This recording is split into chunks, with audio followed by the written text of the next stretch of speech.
Hello everyone and welcome to this event of the LSE Festival. My name is Kirsten Sehnbruch. I'm currently the Acting Director of the International Inequalities Institute, and it's my great pleasure to introduce our speakers today who are going to be talking about how much power employers should have over the lives of their workers. So our first speaker is going to be Kate Bell, who is Assistant General Secretary of the Trades Union Congress, the TUC. And just to remind you, the TUC is the umbrella organisation of 48 unions and covers about 5 million workers in the UK. Our second speaker is going to be Steve Machin, Professor of Economics and Director of the Centre for Economic Performance at the LSE. He's a Fellow of the British Academy, has been President of the European Association of Labour Economists, and is a Fellow of the Society of Labour Economists and was an independent member of the Low Pay Commission in 2007 to 2014. Third is Sarah Connor, who is a columnist and a reporter and associate editor at the Financial Times. She writes a weekly column focused on the world of work, as well as longer reported articles, and she's also currently authoring a book on the world of work and technological change. And finally, Alan Manning is Professor of Economics at the LSE, co-director of the Centre for Economic Performance's research programme on community and well-being. And from 2009 to 2012, he was head of the economics department at the LSE. From 2004 to 2011, he was a member of the NHS pay review body. And from 2016 to 2020, the chair of the Migration Advisory Committee. So we're going to take everybody in order. They're going to give you a 5-minute little talk. And then we're going to ask all of the speakers to give you one pitch with their key idea on this topic. So, first of all, Kate, if you'd like to start us off. Sure. Can everyone hear me if I sit here? Is that okay? We've been asked to stand at the left and probably due to okay, filming sure. issues or recording issues. Hi everybody, thanks very much for inviting me today. It's really nice to be part of this extremely illustrious panel and to have a chance to talk about what I like talking about most, which is how we give workers more power in the workplace. So I'm going to talk a little bit about why workers' lives need improving. I think we were asked to reflect on whose responsibility that is, so I'm going to talk about that. And then I'm going to say a little bit before we get to our pitch about what we can actually do to improve the world of work. So kicking off with why do workers' lives need improving, could talk quite a lot about the pay squeeze we've experienced over the last 14 years in the UK. People's wages still not where they were back in 2008 before the financial crisis. One very clear example of why the world of work isn't necessarily working. But I also wanted to talk today about some new research we've got out today, which says that 4 million people, over 4 million people for the first time, are in some form of insecure work. Now, when we talk about insecure work, we mean work that doesn't necessarily guarantee you a set of hours, work that doesn't necessarily guarantee you a set of rights, and where you may not know how much money you've got coming in from one week to the next. This kind of work is really prevalent in care, leisure, and so-called elementary occupations. By elementary occupations, people normally mean low-paid occupations. And this work itself is often not just insecure, but also very low paid. So if you're in an insecure job, if you're in a 0 hours contract, if you're in low paid self-employment, or if you're in some form of agency work, you're likely to be paid about 1/3 less than the average worker. And of course, we know that the pattern of this insecure work also reflects structural inequalities in our society. So if you're a black woman, you're twice as likely to be on a 0 hours contract than you are if you are a white man, reflecting the inequalities which we know are in society and in the world of work as well. I wanted to talk a little bit about what this actually kind of looks like when we're up close to it, and I'll just give you a few examples from recent companies that we've heard about. So we heard from outsourced school catering staff at a firm called Dolce. They were told that their hours, just from one day to the next, were going to be reduced by about 20 to 25%. Some of them were told your hours are now being cut by 40%, And another group of them were told, oh, you did have a regular hours contract, now we're putting you on a 0 hours contract. Sometimes they were being told, actually your hours are going to be more or less the same, but you'll have to claim that back in overtime at the end of the month. So you're not going to know from 1 week to the next how much you're actually going to get paid. Really similar example from some workers at the Glee Comedy Club in Wales. They were all on 0 hours contracts. Their shifts were often being cancelled at just 1 hour's notice. So you set yourself up for an evening or day of work. Suddenly you're told your shift is cancelled and, oh, sorry, we don't care if you're not going to be able to pay your bills this week. We've heard from outsourced workers again. So outsourcing is when you're not paid or employed by the main organisation running the business. These were actually outsourced workers at a company called ISS. They clean and they provide security for a whole range of government departments, actually the government department that looks after work. They were told last year that they were going to get a 2% pay rise at a time when their pay was much less than the living wage, the real living wage. And inflation at that point was about 7%. So you'll all know that that's a real terms pay cut. And then another group of workers we heard about were workers who work for a big social care company called HC1.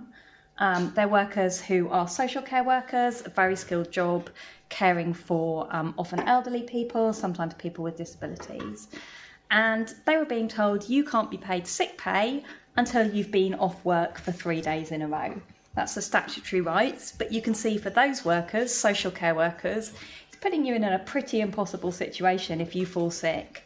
Do you go in, you work with elderly, vulnerable people who you might be making sick, or do you lose that 3 days' pay? A really hard choice. And those are just some of the stories of some of those 4 million people across the economy who are facing insecure forms of work. It's not just bad for workers. We know poor quality work is bad for health. It's bad for incomes, and we have record levels of in-work poverty in the UK. It's bad for productivity, it's bad for our economy, and generally it's bad for the UK.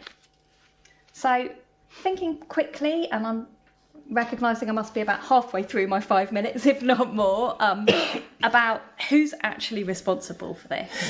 Well, employers themselves are responsible. I've named the employers in these examples because they are the people who decided to set those terms and conditions.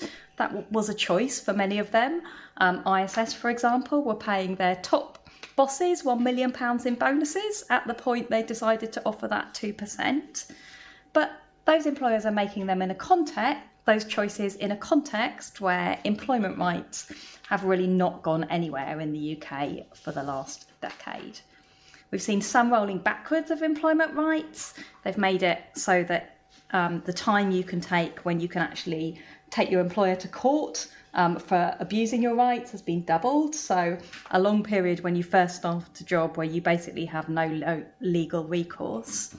But also, our government has not kept up with changes that have happened in the world of work elsewhere.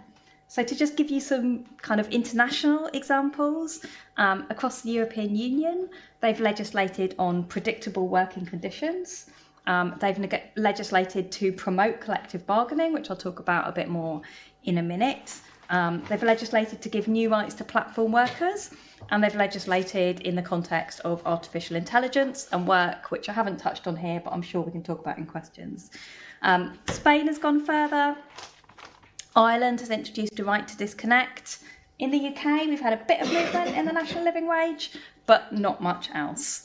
I'll maybe save what we can do about it when we get to our pitch, but I'm going to say that although the problem was with employers and government, the solution is in workers' hands. And maybe I'll stop there for time and can come back in the pitch. Thanks, Kate.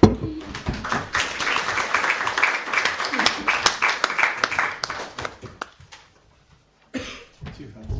No, it's too Oh, too fast. I thought you were going to go and introduce them. Sorry, no, I didn't. Okay, so I'm very pleased to be here. Okay, so better work, whose business is it? That's what we're here to speak about. So whoever's business it is, I think it's time for a change, and I think that change is well overdue for reasons I'm going to talk about as we go through. Okay, so the question of how much power employers and workers have in the employment relationship is a highly relevant one. It's been around a long time, and the balance of power between workers and employers has clearly waxed and waned in different settings and in different times. What's also quite interesting, I think, is that economic performance has varied quite a lot over time, and I think I'm going to argue is quite connected to this changing balance of power between workers and management.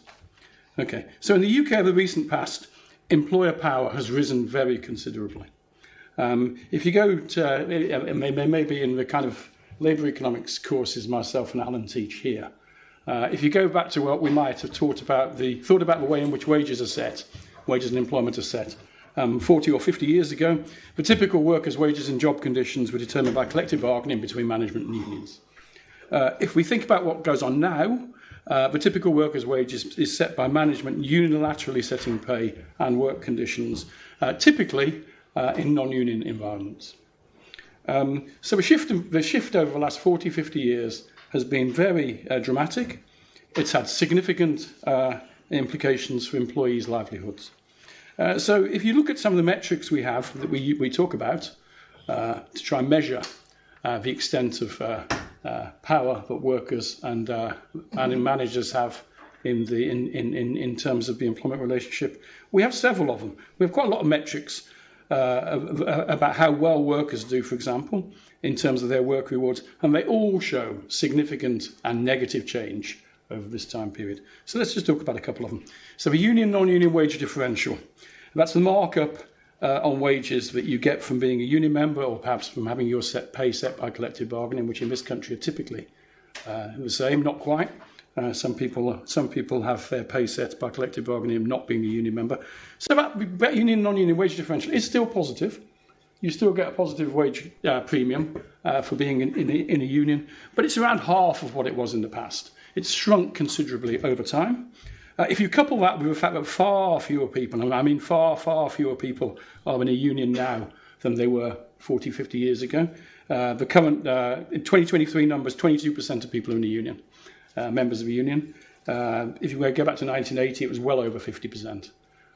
So a huge decline over time. If you go to private sector, it's 12%. If you go to people aged 16 to 25, it's 5% who are in work. So, there's a huge age gradient in that as well. Even in non-union settings, where workers have some degree of bargaining power, perhaps because what we refer to as our outside option, what they can get if they were to move to another job. So workers do have some bargaining power in non-union settings as well. Even the extent to which they've been able to grab a share of the economic rents, the profits that firms make, has significantly fallen. We have estimates of rent sharing, which is what we call it in the academic literature, diminishing a lot over time in Britain and indeed elsewhere. Real wages have stagnated, so that the typical worker basically earns about the same they did 15 years ago. And it's not just wages, it's most aspects of a work relationship where power has tilted away from workers and towards employers. So hours, contract types, a whole array of non-wage benefits of work have become much more unequally distributed, and they're typically just dictated by management in the firms in which people work.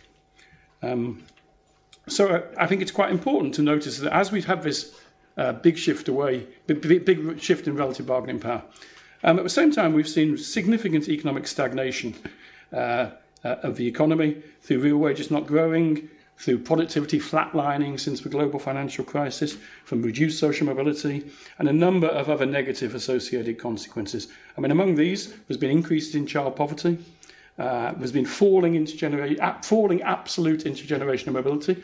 So the metric we usually use to calculate that is how the likelihood that you earn more than your parents did at the same age in your life. The share of that has been the share of people earning less than their parents did at the same point in real terms has been going up very markedly over the last 15, 20 years, which is not a surprise because real wages have stagnated and we've had no economic growth. So even more recently, if you like, since COVID, you can add in the cost of living crisis, You can add in rising economic inactivity due to ill health, and you can have the extra top-ups that we've had in this country, like the negative economic consequences of Brexit, and the additional persistence of economic stagnation because of the deliberate austerity or lack of investment, especially in public services, that occurred since 2010. Okay, so I think these developments and the big shift in power towards employers and away from workers are not unrelated. I would, and I'm going to argue, that this shift has both gone too far. So the shift in relative bargaining power has gone too far, and it's also been bad for the economy and those working in it, and those who are participating in it, and that includes employers as well, because they're not utilising the resources that they could in a more efficient way as compared to what they do. Okay, so just quickly, so one might say, and quite a lot of people do say, oh, it's really hard to do anything about this. It's kind of hard to think of policies that do directly or indirectly affect wages and work conditions. It's perhaps ironically the one clear policy lever that people do go to first, the minimum wage, has been one of the most successful policies of the past 25 years. And it has acted to buck the wage stagnation for low-wage workers, the only group who've really, apart from right at the top, for distribution, the only group who've actually not suffered issues to do with real wage stagnation since the global financial crisis.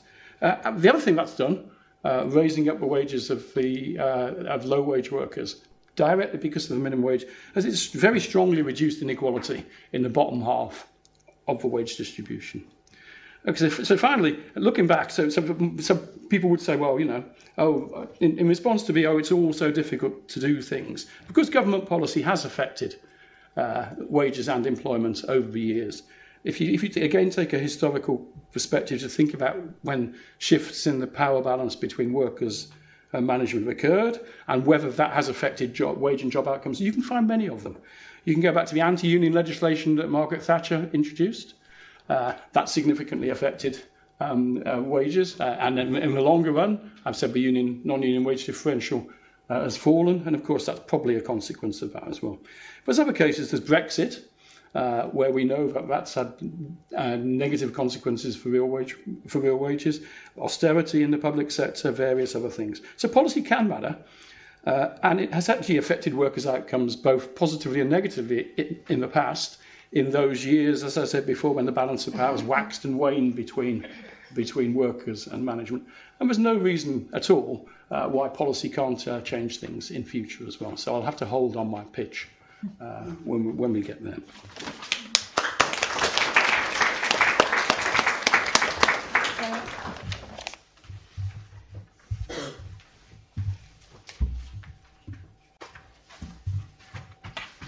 Hi everyone, can you hear me?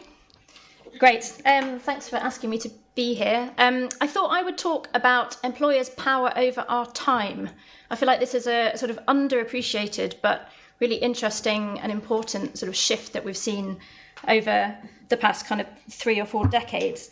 I'm going to start in 1929 with a little story. I'm a journalist, so forgive me, I tend to think in terms of stories. So in 1929, the Soviet Union decided to replace the 7-day week with something they called the Neprerivka, or continuous working week. So they split workers into 5 groups, and they put them on 5-day cycles with staggered rest days so that production never stopped. It was kind of a continuous production, and so people ended up sort of colour-coding their friends in their diaries in terms of like which days they had off. And as you might imagine, this was not popular, and the main reason it wasn't popular was that there's something kind of special and important about being off at the same time, about sort of shared rhythms of work and rest. And this is what the Soviet Union completely did away with. So one person wrote to a newspaper at the time, "What is there for us to do at home if our wives are in the factory, our children are at school, and no one can even visit us?"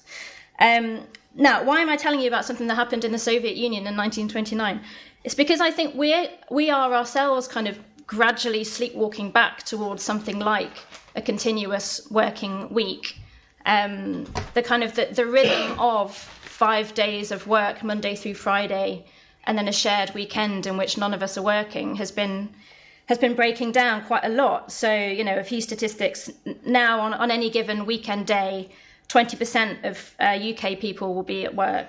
In the US, that's 30%.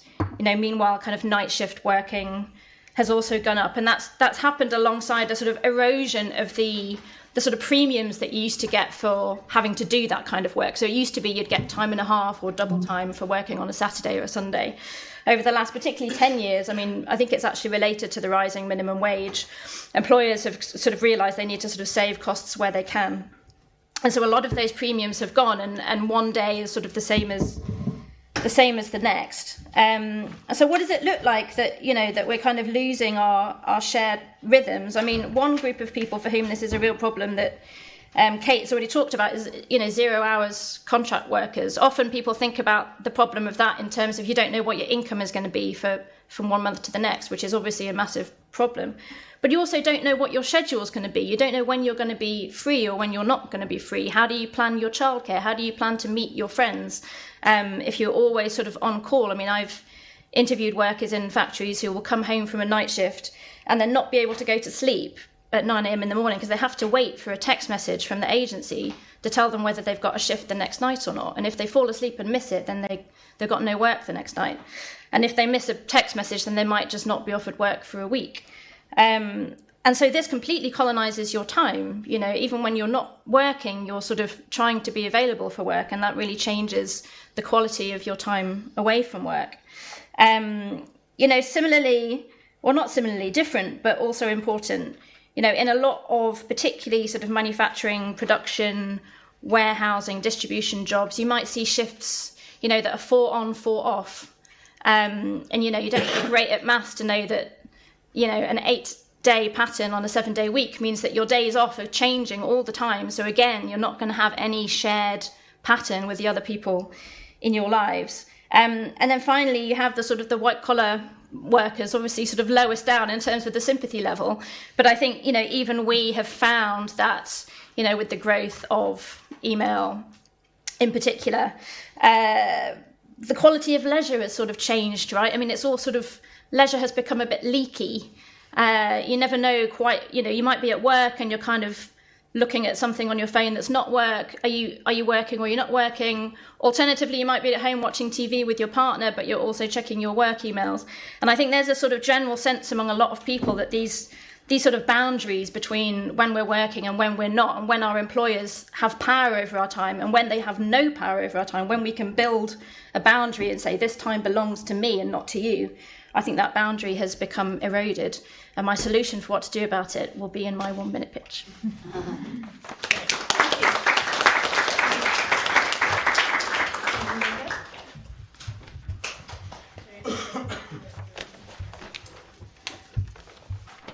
Yeah, well, thank you very much for the invitation. I'm going to just start off by saying, why do we want to regulate the employment contract at all? There's one view, which has actually a long tradition in economics, though it's not my personal view, is that if an employer and a worker voluntarily agree a labour contract with any terms whatsoever in it, then that's their business. It's no one else's business to regulate that. So the worker wasn't forced to sign the contract. Presumably they're better off with the contract than without it. And again, the employer wasn't forced to employ the worker, so they're better off with the worker than without it. But I think that view isn't right, because in some sense, even when you voluntarily sign a contract, it depends on what your other options are. So you may, in a sense, that this may be your best option, but it may be the best of a very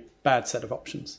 And so we kind of need to worry about the consequences of that sort of freedom of contract for the overall level of inequality. And then what one set of workers do will spill over to others. So if other workers are prepared to sign contracts with very poor terms and conditions, perhaps because they have very weak options, well, I'm going to find it harder for an employer to, employer is only likely to offer me those conditions as well. So I think my view is that the natural state of affairs is that there's an imbalance of power between employers and workers, and we should be looking to address that. And even beyond that, and this isn't unique to labour markets, but is also true in labour markets, people who have power are generally looking for ways to entrench and extend that power. So, and because they're powerful, they sort of have the ability. So we need to be continually pushing back against these forces. Now, often the discussion about regulating labour contracts is framed in terms of, regulation versus deregulation, essentially regulation more or less. But I think that's not really quite the right way to think about it. We should be thinking less in terms of regulation more or less, but regulation sort of smart or stupid. So I think it's not just that all regulation is automatically a good thing. But there are regulations that I think are good. So we need to be sort of thinking about exactly what it is that we should be doing. And we should be aiming to find the right balance of power between workers and employers. So to just sort of mention something that Steve did as a big success, the minimum wage in the UK. I mean, wage inequality in hourly wages at the bottom end of the UK wage distribution is now the lowest it has been in the last 50 years. So it's, although a lot of labour market indicators have been getting worse, that's one that's got strikingly better. And actually the statistics don't go back much further than 50 years. Now, some people will look at that and say, well, whatever the minimum wage is, it needs to be lower. Other people will look at that and say, whatever the minimum wage is, it's got to be higher. Those are people who are coming at these sort of questions from a very strong view, whether regulation is good or bad. But I think actually we need to begin to pay a bit more attention to sort of non-wage aspects of the employment contract. And I think the general trend that we've seen has been sort of shifting of risks that are inevitable in life from employers and from the state onto workers. And that's very problematic because the workers are often less able to bear those risks. So just to give an example of that, one thing that's already been mentioned, 0 hours contracts allow employers, perhaps business is a bit quiet today, or perhaps the production line has broken down. We're not going to pay the workers in that situation. It's not the fault of the workers, but the workers are going to bear the cost of that happening. Perhaps we're going to make more of our workers self-employed rather than employees. There's no minimum wage for the self-employed. The self-employed have many fewer rights. Again, we're pushing risks onto them. And again, the way in which, for example, the level at which sickness benefits are paid have not kept pace with the general level of earnings, mean that the risks of becoming sick, which is something we all face, again, that's borne more heavily by workers than it was in the past. So what can we do about shifting those risks back in the other direction? Well, I think there's sort of 3 broad approaches. One is sort of a top-down regulatory approach. The government starts passing legislation. You can do this, you can't do that, and so on and so forth. And I think that has its place, but it also tends to be a bit of a one-size-fits-all policy. And sometimes, things like the minimum wage, they're good down the bottom end of the labour market, they can't really affect things further up. And then we have a sort of a bottom-up kind of approach, which is really around sort of giving workers more voice through trade unions or other things. And that, you would hope, allows a little bit of a more local variation according to the particular circumstances. We might have a slightly different approach to regulating labour contracts, and that's the attraction of that approach. But the problem is that it's not that easy to regenerate unions. We think we can. They should be kind of stronger, but they're probably still going to be parts of the labour market which are not going to be unionised in the foreseeable future. So a third way is simply that ultimately this all comes down to people having options. So that you want to have people if they're treated not very well, that they have the ability to walk away and get another job, a better job down there. And so I think also running the labour market sort of hot, as it would be said sometimes, so that workers have got more options to vote with their feet away from bad employers. That's also very important. So I think I'll just stop there. Thank you. Thank you.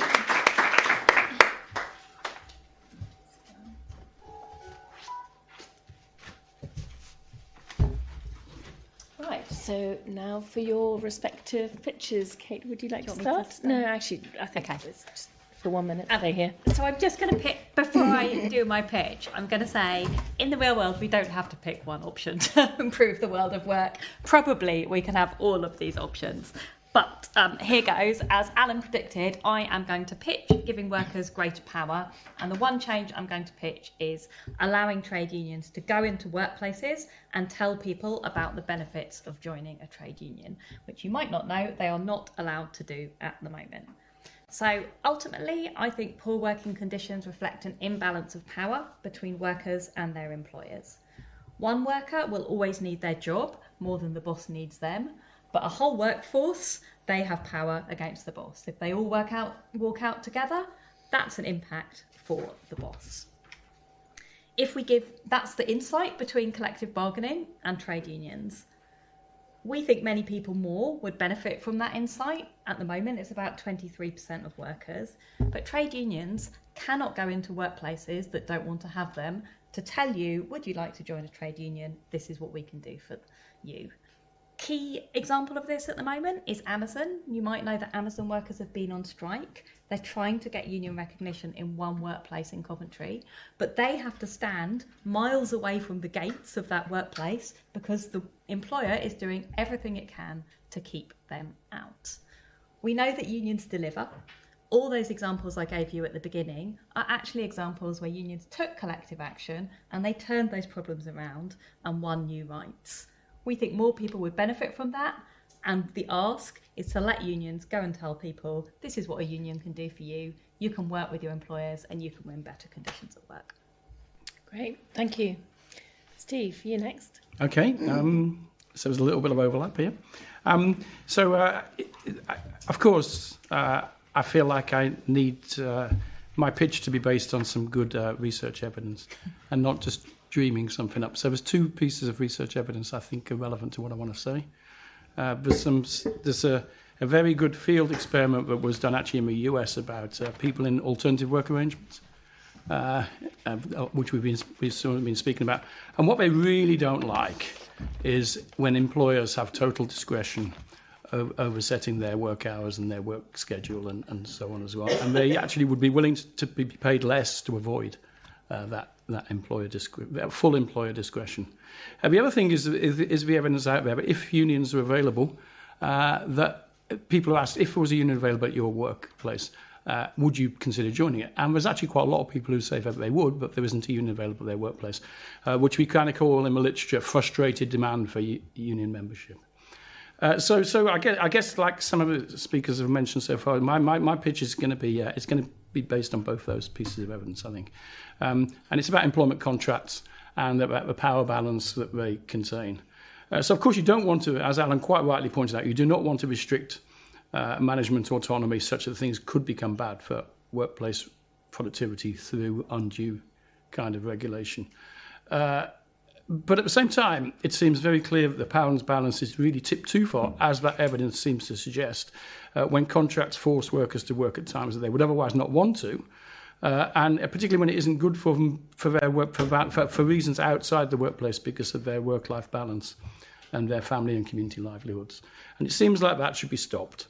If we want to use something about the kind of old school language, a little bit about this, there should be much more mutual respect and we should have some proper dignity at work that stops those kind of things happening. So I think the unilateral setting of hours where employers have total discretion to define work hours in uncertain work settings, that should be stopped. So that's what my pitch is going to be. I actually think it's kind of interesting that, the clearest case for that is the zero-hour contracts that have been mentioned already. But stopping this, which is totally unfair feature of work, which both has likely negative economic consequences for both parties, for the workers themselves, for their workers' welfare, but also for the employers who are doing it, because for obvious reasons, affected workers, if they're not very happy about it, are not going to work as hard as they would do otherwise. And so, of course, there's productivity implications of that as well. So, of course, this could apply much more broadly for contracts of low-wage employers, and possibly even over in the case of independent contractors who are classified as self-employed, who have their hours set for them by employers as well. And just to end with that, then of course, one countervailing force that could actually enforce that is if there was improved union access. To actually make sure that employers do not have total discretion to set workers' hours and working conditions. Thank you. Great, Sarah. Okay, so I talked about the problem of employers kind of pervading ever more every sort of hour of our day around the clock, and that we need to find some way of reclaiming power over our time. My pitch for how to do this, it's not the right to disconnect. I'm not against it, but I don't think it's massively practical. And in the countries that have done it, it's sort of not been very well enforced. It's a version of the 4-day week. Basically, I think we need to stop working on Mondays. So why Mondays? Partly, like, who likes working on a Monday? No one, right? But there's a reason for this. This goes back to our pre-industrial past. Before the Industrial Revolution, most people didn't work on Mondays. It was known as Saint Monday, and basically it was a day to nurse your hangover over, after the kind of fun that you'd had on Sunday, which was the traditional kind of Sabbath day off. And with the Industrial Revolution, Saint Monday was sort of done away with.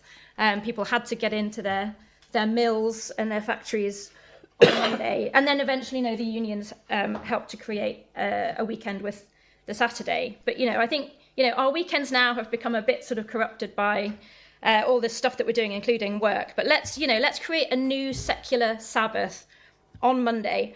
I think the reason for trying to work less is that a lot of people say they want to. So huge Eurofound survey across European workers, 45% said they would like to work fewer hours. So what's stopping us, right? I mean, it's not as if most people are not kind of on the poverty line. Some are, and that's a different story. But what, for people who could trade some income for leisure, why aren't they when they say they want to?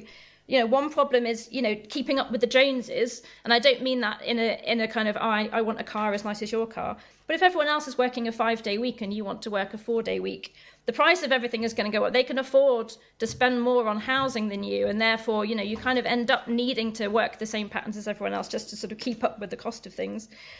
Secondly, employers often are not keen on this idea, right? I mean, every woman who has gone part-time after having a child will know that there is a kind of career penalty to working a shorter week if everyone else isn't doing the same thing.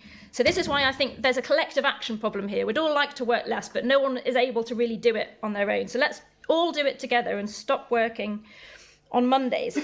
I think it also means that it will be much easier for employers to cope with. I think a lot of white-collar work is basically white-collar workers making work for each other. So if you all stop on one day, I think there'll be less to do. France goes on holiday in August and they cope because no one's making work for each other, right? Everyone's just off. Clearly, this isn't going to work for everyone, right? There are some workers who are essential, as we learned through COVID. There are people who couldn't be locked down, who had to keep working. I don't think it's the government's role to sort of go through job by job and say, you're allowed to be off on Monday, you have to keep working. So my idea is that basically we tell employers, if you want to employ people on a Monday, if you want people to work for you on a Monday, you have to pay them double. So some employers at the top end, the high-end law firms, management consultancies who say, we can't possibly not work on Mondays, we've got conference calls with New York. It's fine, they can just afford to pay their workers double on a Monday. People, essential workers, nurses, bin removal men, all of those sorts of things, they can get a pay rise, which I think most people would agree they probably need. And everyone else can have a bit of leisure, and it will be collective leisure, which is the thing that I think we have been lacking. It could be a day where we could all be off together. Now, is it going to be good for GDP? Probably not great. I mean, I actually think a lot of consumption would probably just get redistributed to the other days. But I'm pretty sure an economist, and lots of you in the room will be economists, would tell me it's, economically not a wonderful idea. But all I would say is, we spend most of our lives being producers or consumers. How about a day where we're neither a producer nor a consumer and we're just a human? Thanks.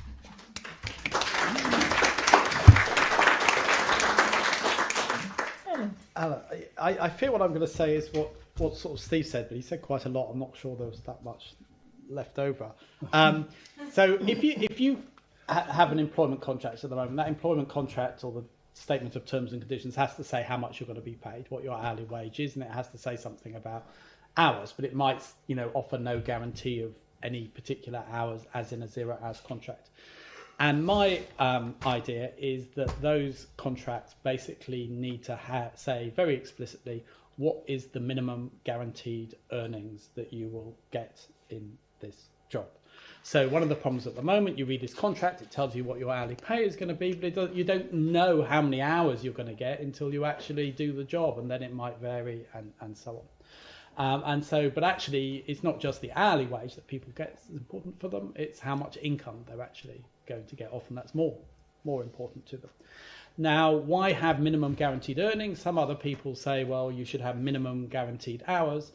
And I think actually minimum guaranteed earnings would focus people's minds a bit more. That they would sort of, instead of thinking, oh, I'm going to have to work this many hours, they're going to think this is how much money. And hopefully that would mean that employers that can't guarantee very much to their workers. So I wouldn't ban an employer writing a big fat 0 for minimum guaranteed earnings. But what I would hope is that workers seeing that would think, perhaps I won't go for this job. And as a result of that, we'd see less of that going on.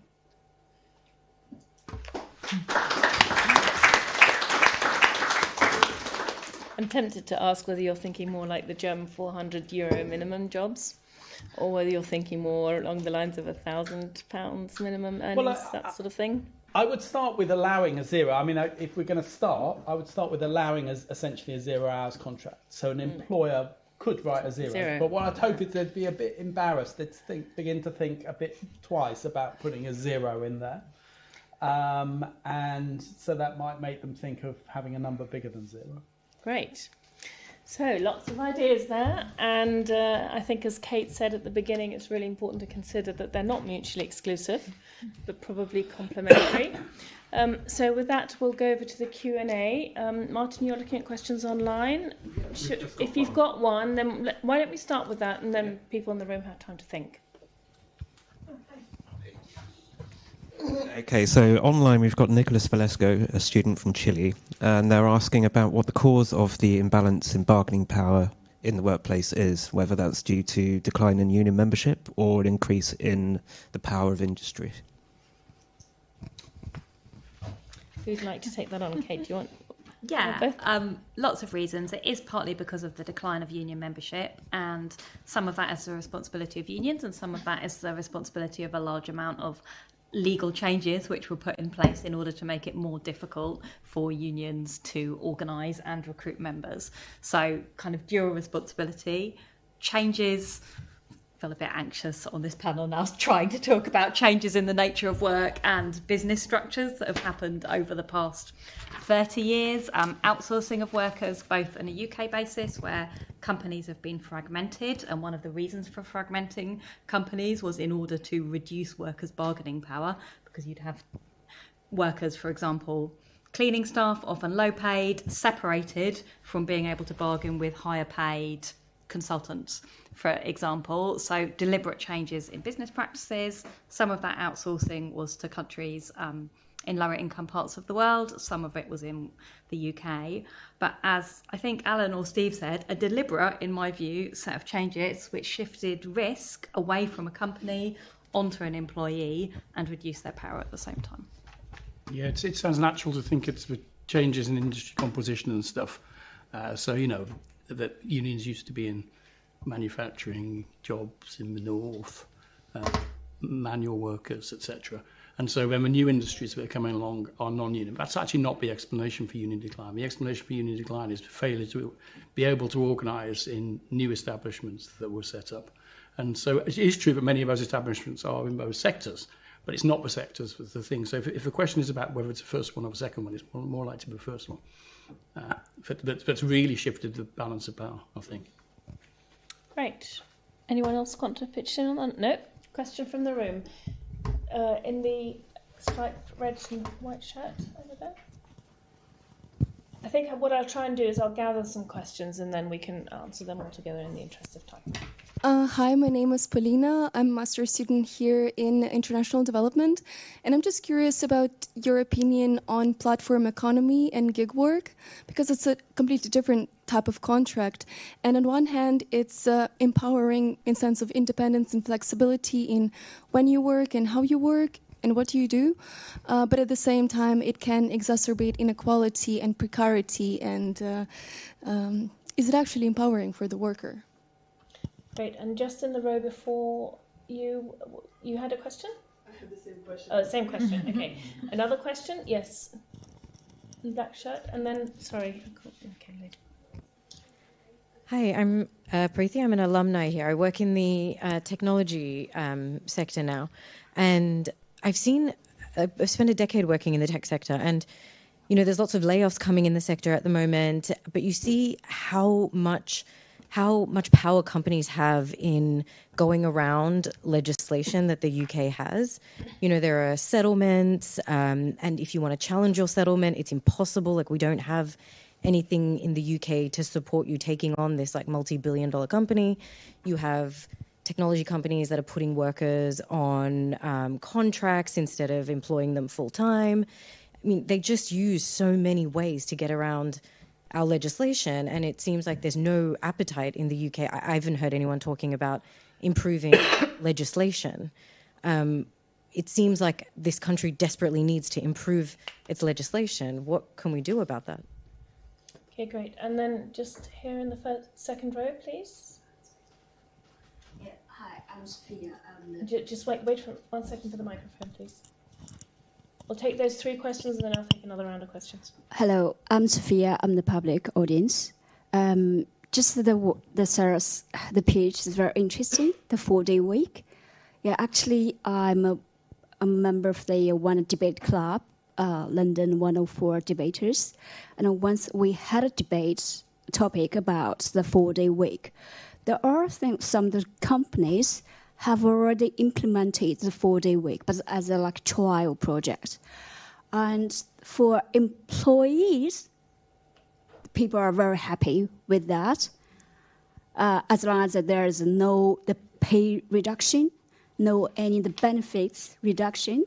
So, but from the employer side or from the policy making perspective, because it's not only the thing that's related to the management of the organizations, but also how the government policy or regulations from the government perspective, how they can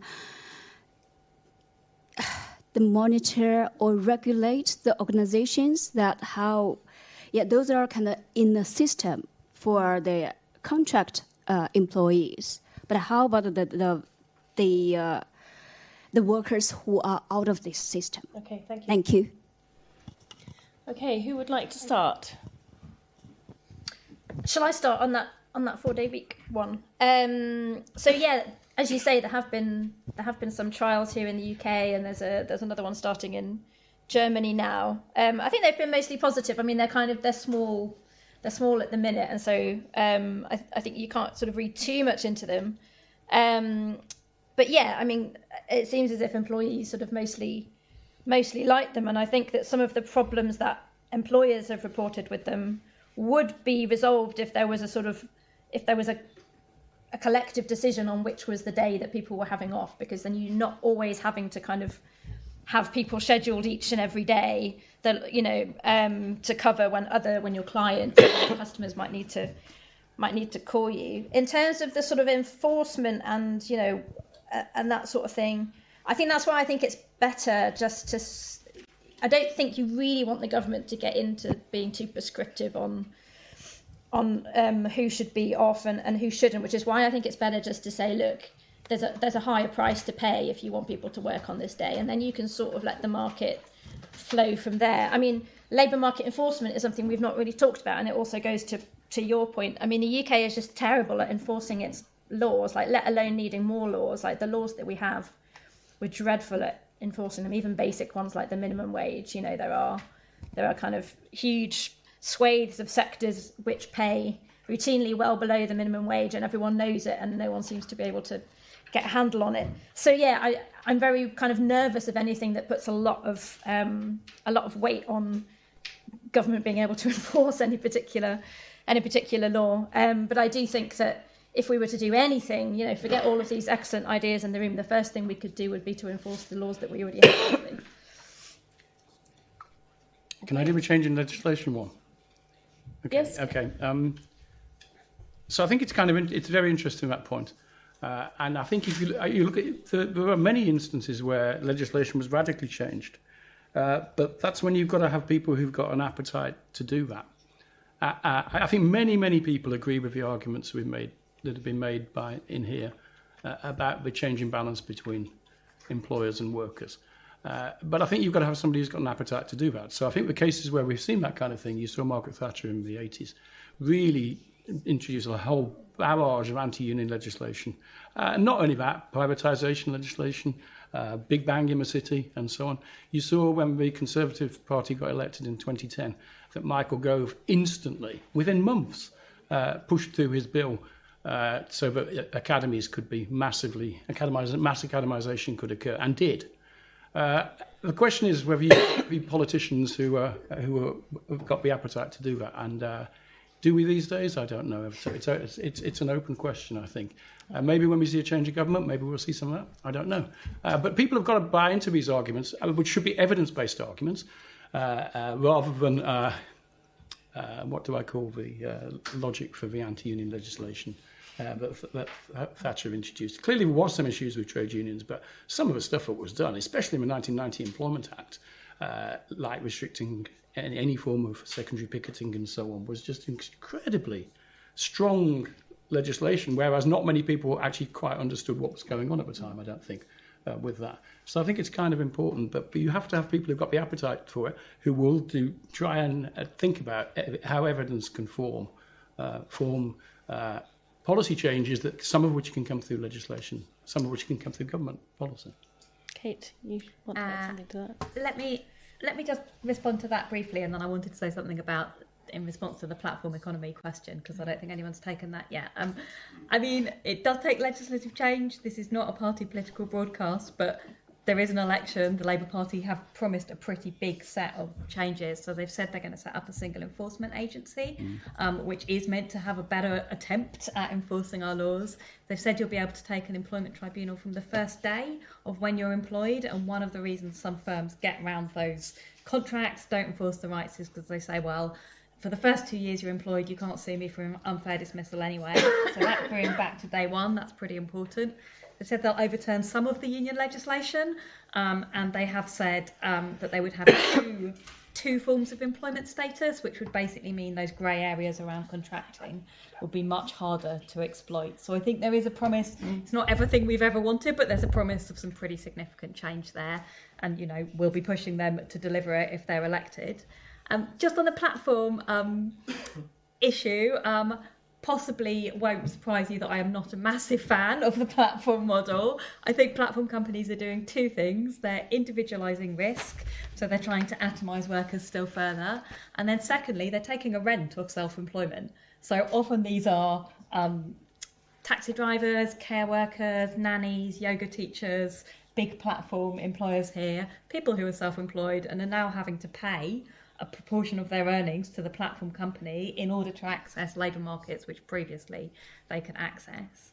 I think there is, obviously some people will like the independence and flexibility, but there's no reason why our current jobs shouldn't offer us more flexibility. We could adopt Sarah's plan around having a little bit more free time in our lives. We could strengthen the flexible working legislation. We could think more creatively about provision of other forms of care so that we have more flexibility and time in our lives. I don't think we need atomisation in order to achieve more flexibility and independence. Yeah, the academic evidence I referred to before finds a very limited role for flexibility, especially in gig jobs. I mean, there are some examples like freelancers who've often been on these sorts of contracts, for a long time, and that does generate flexibility for them. But the idea that was these jobs could be offering one of two things, which is much better flexibility. Or on the other hand, people are doing them because they're essentially the only jobs they can get. and they may be sort of relatively dead-end jobs with little prospect for career advancement. That second one seems to dominate. The thing I used in argument for my pitch was the thing that people really don't seem to like. In a very good randomized field experiment that was written up was this employer discretion. On the other hand, there seems to be very limited scope that people would have any willingness to pay for flexibility. They would have a willingness to pay to avoid the employer discretion in setting work schedules and in setting unusual working hours and so on and so on. Okay, I think we're running out of time. Are we going to be 1 minute? One question in one sentence, one answer. Go on then. It has to be quickly. Wait for the microphone. No, not a few sentences. If we really have to get. Okay. Hi, I'm Martina. I'm a research officer here at the Inequalities Institute. I have a question on increasing bargaining power. How do we think about the level or degree of union integration? So is there a good model? Because there is a lot of differences in Europe. I'm sorry, just quickly saying, are we talking about, you said improve union access. Is this just at the workplace level? Are we talking about a semi-centered bargaining system? Are we talking about worker representation at the board level or unions being involved in training? There's so much differentiation here. Okay, great. Sorry, Kate, union expert. What's your favourite model in Europe? All the OECD evidence says that coordinated bargaining at the sectoral level delivers the best results in terms of tackling wage inequality. Coordinated, centralised, but with the option to bargain up at a firm level. Great. Thank you so much. Apologies. Very well. Thank you so much to all of our speakers for coming and for being on the panel. Thank you to all of you for coming. And please do check out the other events at the LSE Festival and help us tweet and retweet them as you go. Thanks.